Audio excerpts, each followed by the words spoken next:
Gue mau jujur hari ini.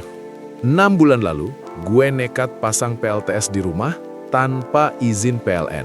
Dan selama 6 bulan itu, ada beberapa hal yang gak gue duga sama sekali. Apakah listrik gue mati, kena denda, atau malah aman-aman aja? Tonton sampai habis, karena di akhir video gue bakal kasih kesimpulan. Apakah ini worth it, atau justru blunder terbesar gue? Oke, sebelum lanjut, ini bukan ajakan buat ngelanggar aturan ya.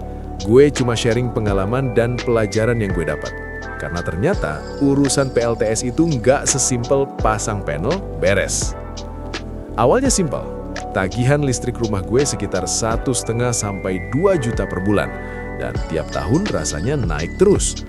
Gue mikir, daripada ngeluh terus, kenapa nggak cuma pasang PLTS aja?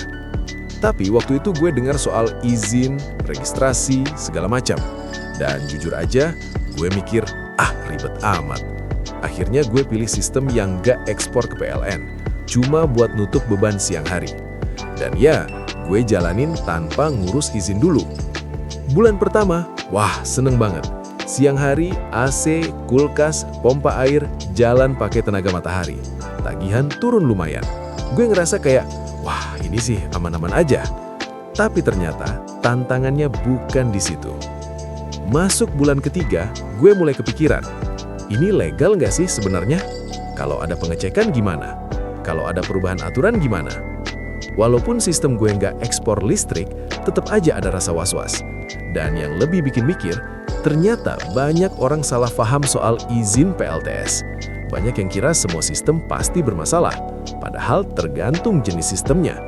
Di sini gue mulai sadar, bukan cuma soal hemat, tapi soal keamanan dan kepastian jangka panjang. Selama 6 bulan, gak ada petugas datang, gak ada surat peringatan. Tapi, rasa gak tenang itu ada.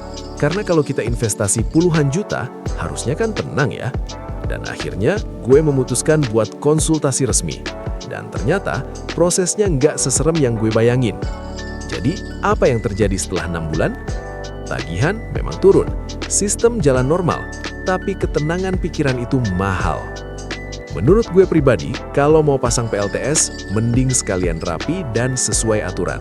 Karena PLTS itu investasi jangka panjang, bukan eksperimen iseng. Kalau menurut lo gimana? Tim nekat dulu atau tim aman sesuai prosedur?